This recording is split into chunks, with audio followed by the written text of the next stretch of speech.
Il m'a dit, bon, je repars en tournée en 2018, tu viens avec moi, Jaco. Je dis, mais oui, bien sûr. Mais il avait une patate, c'est incroyable, quoi. Quel courage.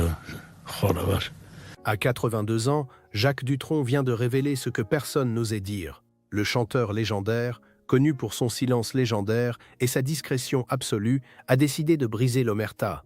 Lui qui ne parle jamais, lui qui fuit les médias comme la peste, lui qui a toujours refusé de commenter la vie privée de ses amis, a lâché une bombe. Une révélation sur ce qui s'est vraiment passé lors de la dernière tournée des Vieilles Canailles en 2017, cette tournée mythique avec Johnny Hallyday et Eddie Mitchell qui devait être une fête et qui s'est transformée en cauchemar. Jacques Dutronc a décidé de tout raconter.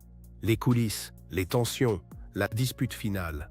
Et au centre de tout ça, une femme, Laetitia Hallyday. La veuve du taulier, celle qui contrôlait tout, celle qui était présente partout, celle qui a fini par provoquer l'explosion finale. Ce que Dutronc révèle est explosif. Le dernier soir, à Carcassonne, Eddie s'est engueulé avec Laetitia. Du coup, après, tout le monde est parti dans son coin. Une phrase courte, sèche, qui en dit long. Une engueulade si violente qu'elle a gâché la dernière soirée. Une dispute qui a brisé l'ambiance de cette tournée historique.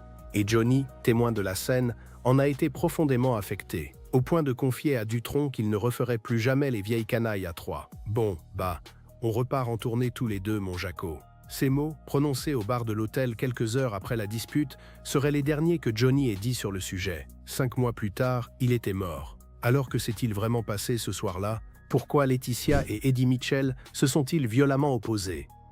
Et surtout, qu'est-ce que cette dispute révèle sur les tensions qui existaient déjà dans l'entourage de Johnny? Ce que Jacques Dutronc balance sur Laetitia Hallyday va bien au-delà d'une simple anecdote de tournée. Pour comprendre la portée de ces révélations, il faut d'abord saisir ce que représentait la tournée des Vieilles Canailles pour Johnny Hallyday. En mars 2017, le rocker reçoit un diagnostic terrible, un cancer du poumon. Le même qui a emporté sa mère Huguette Claire en 2007, Johnny encaisse le choc. Après des décennies d'excès, de cigarettes et de vie rock'n'roll, son corps le rattrape. Les médecins sont clairs. La maladie est grave. Il faut se battre, commencer un traitement lourd, se reposer, prendre soin de soi.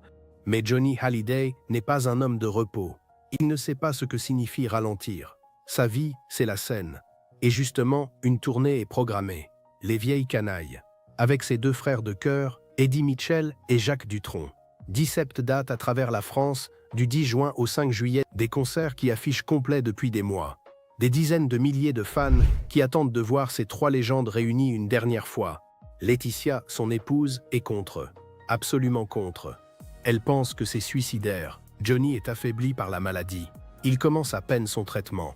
Les chimiothérapies le vidant de son énergie. Il a besoin d'une machine à oxygène. Un médecin lui fait des piqûres dans le ventre avant chaque concert. Comment peut-il monter sur scène dans cet état? C'est de la folie. Laetitia le supplie d'annuler, de reporter, d'attendre d'aller mieux. Moi, je ne voulais pas qu'il la fasse, j'avais peur pour lui, je disais que c'était suicidaire, confiera-t-elle plus tard à Europe 1. Mais Johnny refuse d'annuler. Il regarde Laetitia droit dans les yeux et lui dit une phrase qui va la marquer à jamais. « Si je ne la fais pas, je meurs ». Pour Johnny, la scène n'est pas juste un métier. C'est sa raison de vivre. C'est ce qui le maintient debout. Sans la scène, il n'est plus rien. Il n'est plus Johnny. Alors il décide de partir en tournée. Même malade, même affaibli, même au risque d'y laisser sa peau.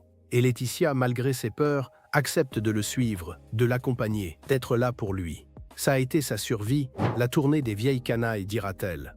Le 10 juin 2017, à Lille, les Vieilles Canailles donnent leur premier concert. Johnny monte sur scène avec son oxygène en coulisses, ses piqûres dans le ventre, sa douleur qu'il cache sous les projecteurs. Et là, miracle.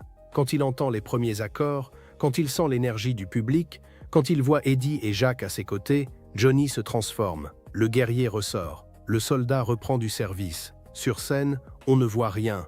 On ne devine rien de la maladie. Johnny chante, danse, sourit. Il est Johnny Hallyday, l'idole des jeunes, le taulier. Personne ne peut imaginer qu'il se bat contre un cancer qui le ronge de l'intérieur. Mais en coulisses, c'est une autre histoire. Laetitia est là, constamment. Elle surveille. Elle s'inquiète. Elle vérifie qu'il prend ses médicaments, qu'il se repose entre les morceaux, qu'il ne force pas trop. Elle est présente dans les loges, dans le bus de tournée, à l'hôtel, partout. Certains membres de l'équipe apprécient sa vigilance. D'autres trouvent qu'elle en fait trop, qu'elle étouffe Johnny, qu'elle contrôle tout. Les tensions commencent à monter, discrètement d'abord, puis de plus en plus ouvertement.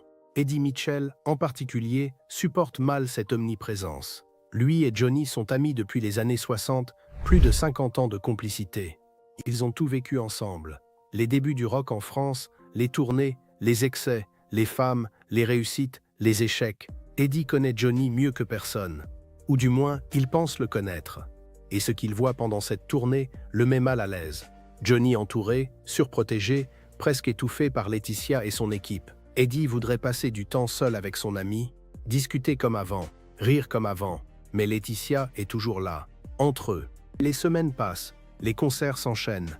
Lille, Marseille, Strasbourg, Lyon, Bordeaux, Toulouse, Paris. À chaque date, Johnny donne tout. À chaque fois, il épuise ses dernières réserves. Et à chaque fois, Laetitia est là pour le rattraper. Le 24 juin, lors du concert à l'Accor Hotels Arena de Paris diffusé en direct sur TF1, Laetitia accorde une interview à Nico Saliagas quelques minutes avant le show. Elle est émue aux larmes. C'était un surhomme. Il fallait voir le courage qu'il avait à travers cette maladie. Il a un médecin qui lui fait des piqûres dans le ventre, il y a une machine à oxygène, et il va sur scène comme un guerrier, un soldat, ne pas lâcher, ne pas montrer. Mais malgré ce courage, malgré cette volonté de faire, Johnny s'épuise. Physiquement, mentalement. Et l'ambiance dans le groupe se dégrade. Les non-dits s'accumulent, les frustrations grandissent. Eddie Mitchell, Jacques Dutronc, l'équipe technique, tous sentent que quelque chose ne tourne pas rond. Mais personne n'ose vraiment en parler. Par respect pour Johnny, par peur de le blesser. Alors tout le monde fait semblant, jusqu'au dernier soir. Le 5 juillet 2017, Carcassonne. Théâtre Jean Deschamps, le dernier concert de la tournée. Le tout dernier concert de Johnny Hallyday. Personne ne le sait encore ce soir-là, mais c'est la dernière fois que le taulier montera sur scène. La dernière fois qu'il chantera devant son public. La dernière fois qu'il sera Johnny. Le concert se passe plutôt bien.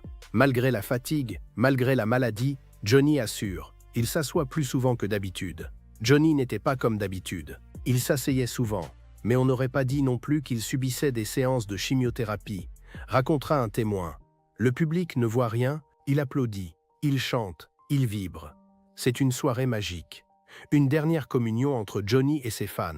Mais après le concert, tout bascule. Ce qui se passe exactement reste flou. Dutronc n'entre pas dans les détails. Il ne révèle pas le sujet de la dispute, mais le fait est là. Eddie Mitchell et Laetitia Hallyday ont une violente engueulade. Les mots fusent, les reproches éclatent. Peut-être Eddie reproche-t-il à Laetitia son omniprésence étouffante. Peut-être Laetitia reproche-t-elle à Eddie de ne pas comprendre à quel point Johnny est fragile. Peut-être que c'est un vieux conflit qui ressurgit, ou peut-être que c'est la fatigue accumulée pendant des semaines qui explose soudainement. Quoi qu'il en soit, la dispute est assez grave pour que tout le monde parte dans son coin. L'ambiance est plombée. Cette dernière soirée qui devait être une fête, un moment de célébration, se transforme en désastre. Au lieu de trinquer ensemble, de se remémorer les bons moments, de se dire au revoir dignement, chacun s'isole. Eddie Mitchell file en douce sans dire au revoir à personne. Johnny est profondément blessé par cette disparition. Il se sent abandonné par son vieil ami. Eddie aurait dû rester. Ils auraient dû finir la tournée ensemble, tous les trois, comme ils l'avaient commencé. Mais non, la dispute avec Laetitia a tout gâché. Et puis Thomas, le fils de Jacques Dutronc, vient voir son père. Johnny est au bar, tu dois y aller. Dutronc descend. Il trouve Johnny seul, un verre à la main, le regard dans le vide. L'homme le plus célèbre de France, entouré de millions de fans, est seul au bar d'un hôtel. La solitude du rocker. Cette solitude dont il parlait souvent. Dans la vie, on est toujours seul, avait-il confié à Pascal Obispo. Ce soir-là, à Carcassonne, Johnny ressent cette solitude plus que jamais. Quand il voit Dutronc arriver, Johnny lève les yeux. Et là, il lâche cette phrase. « Bon, bah, on repart en tournée tous les deux, mon Jaco. Pas les trois vieilles canailles. Juste tous les deux. Johnny et Jacques. Sans Eddie. » La phrase dit tout. Johnny sait que quelque chose s'est brisé ce soir-là. Que la magie des vieilles canailles ne pourra plus jamais fonctionner. La dispute entre Eddie et Laetitia a créé une fracture irréparable. Alors Johnny imagine déjà autre chose. Une tournée à deux. Juste lui et Jaco. Comme au bon vieux temps. Mais cette tournée ne se fera jamais. 5 mois plus tard, le 5 décembre 2017, Johnny Hallyday s'éteint dans sa résidence de Marne-la-Coquette. Le cancer a gagné. Le guerrier a perdu son dernier combat. Et cette soirée à Carcassonne reste comme la dernière image publique de Johnny, sa dernière performance, son dernier adieu. Mais au lieu d'être un moment de joie et de communion, elle est marquée par une dispute, une ambiance pourrie, une fin gâchée. Quand Jacques Dutronc raconte cette anecdote à Paris Match en février 2020, plus de 2 ans après la mort de Johnny, il le fait avec une certaine tristesse. Ce n'est pas de la méchanceté, ce n'est pas pour régler des comptes, c'est juste la vérité. Une vérité qui dérange, parce qu'elle montre que même dans les derniers moments de Johnny, les tensions existaient, que l'entourage était déjà divisé, que la guerre qui allait éclater après sa mort couvait depuis longtemps. Cette révélation de Dutronc prend tout son sens quand on la met en perspective avec ce qui s'est passé après. Quelques semaines après la mort de Johnny, le testament explose dans les médias. David et Laura sont totalement exclus de l'héritage. Eddie Mitchell affirme publiquement qu'il ne comprend pas ce choix. Il sous-entend que Johnny a été manipulé. Jean-Marie Perrier dit que Johnny n'aurait jamais déshérité ses enfants. Sylvie Vartan refuse de prononcer le nom de Laetitia. Pascal Obispo parle de Johnny gouroutisé dans ces derniers mois. Tous racontent la même histoire. Un isolement progressif. Un contrôle total de Laetitia sur l'entourage de Johnny. Des amis écartés. Des appels sans réponse. Un mur construit autour du rocker. Et cette engueulade à Carcassonne s'inscrit parfaitement dans ce récit.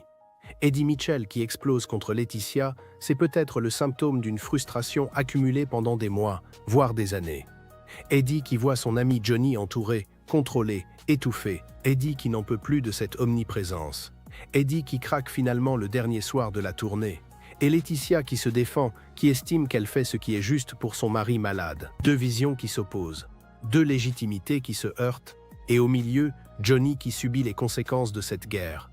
Certaines rumeurs, jamais confirmées officiellement, circulent dans le milieu sur la nature exacte de cette dispute. Selon certains témoins indirects, Eddie Mitchell aurait reproché à Laetitia d'isoler Johnny de ses vieux amis.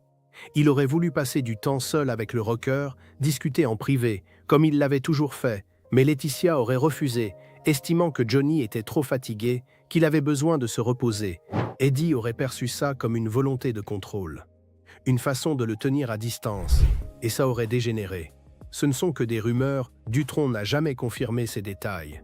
Mais elles circulent, et elles correspondent au récit général de l'isolement de Johnny. D'autres rumeurs évoquent des tensions liées à l'organisation de la tournée elle-même. Laetitia aurait voulu imposer certaines décisions, modifier le planning, changer des choses dans le déroulement des concerts. Eddie et Jacques, habitués à gérer les vieilles canailles d'une certaine manière, auraient mal vécu ces interventions. Ils auraient eu l'impression que Laetitia se mêlait de ce qui ne la regardait pas. Encore une fois, ce ne sont que des bruits de couloir. Rien de confirmé, mais ils alimentent l'idée que les tensions n'ont pas surgi de nulle part ce soir-là à Carcassonne. Ce qui est certain, c'est que cette engueulade a profondément affecté Johnny. Dutronc le dit clairement. Johnny était triste, désabusé. Il avait voulu terminer cette tournée en beauté, avec ses deux meilleurs amis. Et au lieu de ça, tout se finissait dans la confusion et l'amertume. Sa phrase à Dutronc au bar de l'hôtel résonne comme un aveu d'échec. On repart en tournée tous les deux. Johnny a compris que les vieilles canailles, c'était fini, qu'il ne pourrait plus jamais réunir ses deux amis, que quelque chose s'était cassé, définitivement. Et le fait que Eddie Mitchell soit parti sans dire au revoir a particulièrement blessé Johnny. Selon Paris Match, le taulier était peiné à cause du manque de compassion et d'empathie dont avait fait preuve son vieil ami. Eddie aurait dû rester. Il aurait dû mettre sa fierté de côté. Il aurait dû comprendre que c'était peut-être la dernière fois qu'il se voyait. Mais il est parti. Et Johnny lui en a voulu. Même si Eddie, de son côté, estimait probablement avoir de bonnes raisons d'agir ainsi. Cette histoire révèle quelque chose de fondamental sur les derniers mois de Johnny. Le rocker était pris entre deux feux. D'un côté, Laetitia qui voulait le protéger, le préserver, le garder pour elle et leur fille. De l'autre, ses vieux amis qui voulaient profiter de lui, passer du temps avec lui, le voir sans filtre. Deux amours, deux fidélités, deux légitimités. Et Johnny au milieu, tiraillé, incapable de contenter tout le monde. Alors il a fini par perdre tout le monde, ses amis se sont éloignés. Laetitia est devenue l'ennemi public numéro 1 après sa mort. Et lui, il est parti en laissant derrière lui un champ de ruines. Jacques Dutronc, en racontant cette anecdote, ne cherche pas à accabler Laetitia. Il constate juste les faits. Une engueulade a eu lieu. L'ambiance a été plombée. Johnny en a souffert. C'est tout. Dutronc ne dit pas que Laetitia avait tort. Il ne dit pas qu'Eddie avait raison. Il raconte juste ce qui s'est passé. avec sa nonchalance habituelle, sans jugement, sans prendre parti. C'est peut-être ça qui rend son témoignage si puissant. Il n'y a pas de colère, pas de rancœur, juste une tristesse face à ce gâchis. Aujourd'hui, à 82 ans, Jacques Dutronc vit retiré. Il a perdu Françoise Hardy en 2024, après des décennies de vie commune chaotique mais sincère. Il pleure encore Johnny, il n'y a pas une journée qui passe sans qu'il pense à lui. Et cette soirée à Carcassonne reste probablement l'un de ses plus mauvais souvenirs. Pas à cause de la dispute elle-même, mais à cause de ce qu'elle symbolise, la fin d'une époque, la fin d'une amitié de 50 ans, la dernière fois qu'il a vu Johnny vivant et libre. Alors oui, à 77 ans en 2020, quand il a fait ses déclarations, Jacques Dutronc est sorti du silence sur Laetitia Hallyday. Pas frontalement, pas avec violence, mais en racontant une vérité qui dérange, cette engueulade à Carcassonne, cette ambiance pourrie, ce dernier soir gâché. Et à travers ce récit, c'est toute une histoire qui se dessine. Celle d'un homme malade, pris en otage entre sa femme protectrice et ses amis frustrés. D'une tournée qui aurait dû être une fête et qui s'est terminée en drame. Celle d'une famille qui s'est déchirée avant même la mort de celui qui la tenait unie. Jacques Dutronc n'accuse personne. Mais son témoignage en dit long, beaucoup plus que n'importe quelle accusation frontale. Parce que la vérité, parfois, est bien plus puissante que tous les procès d'intention.